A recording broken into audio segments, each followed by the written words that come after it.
So we're going to a hill that's probably one of the closest to my house, Ben Chonzie. I'll put that up on the screen for you so you can see the spelling. It's up to the north of where I live, but it's only an hour and a half away from Edinburgh, so not too far away at all. Excuse me.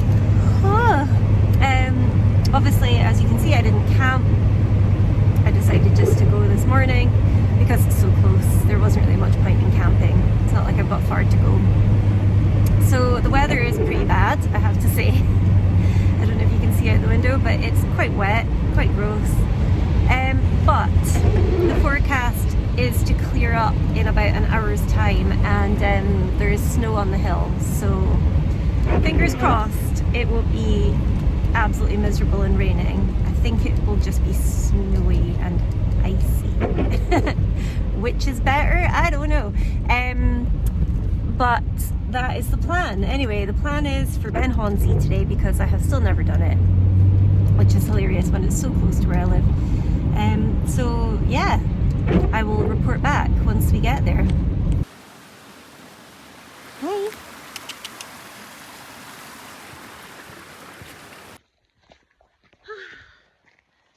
Well guys, that's us on the Ben. Well, on the way up the Ben. Anyway, there it is.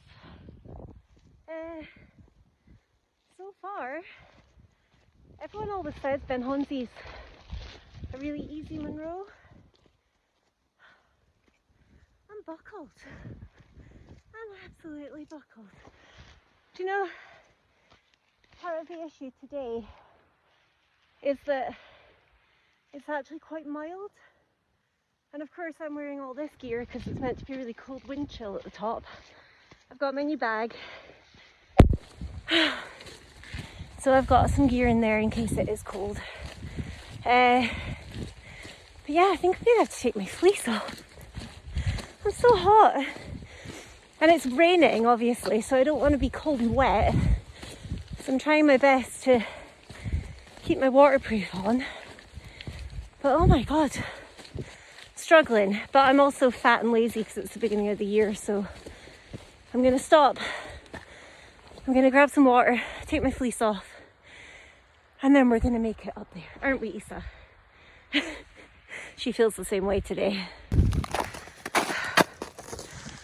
Well guys, it's a real slog in this weather. I've got my spikes, I've got my dog, but whew, it's hard work today. I don't know how much further I've got to go, but hopefully not that far.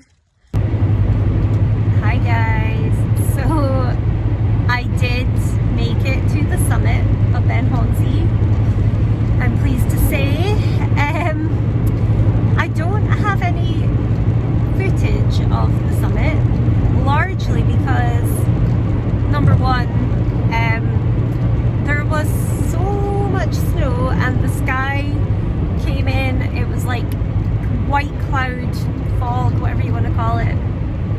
The ground was white, there was about 2 feet of snow, the sky was white, you couldn't see anything. Like, aside from the fact there were footprints on the ground that kind of indicated where a path should be, that's the only way I managed to make it to the top.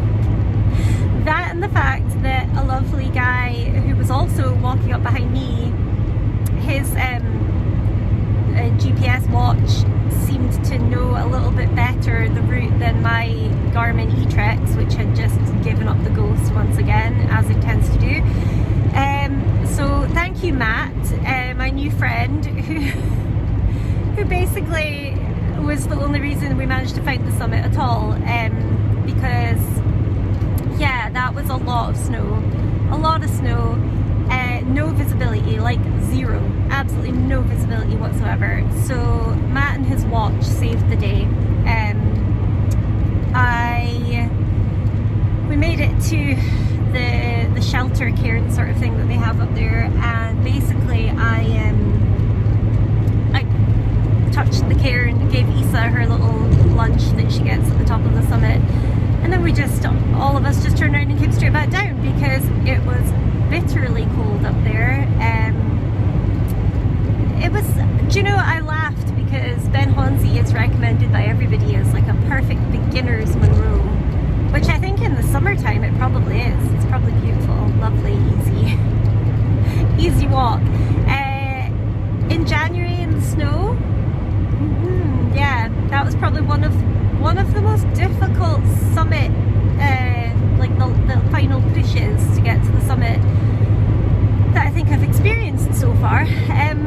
So yeah, I want to go back there one day in the nice weather. We did summit, that's one thing, so that's Monroe number 10 now.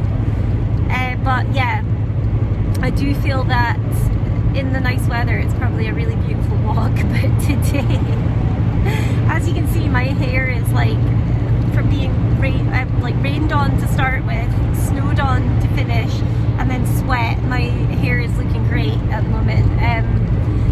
But Issa was cozy. She's currently sleeping in the back. Usually by now you'd see her face, but she's very tired, so she's not having it today.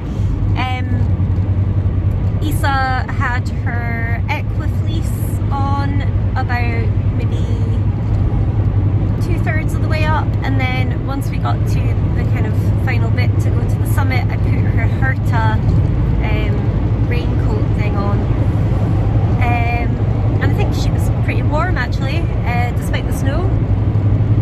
I mean, her legs were wet, but that's the only part of her that was damp. Her head and everything were quite nice and dry, so I don't think she minded it too much.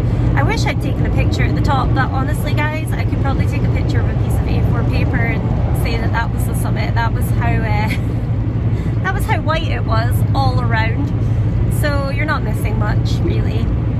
But yeah, I'm looking forward to the next one not being quite so difficult. So yeah,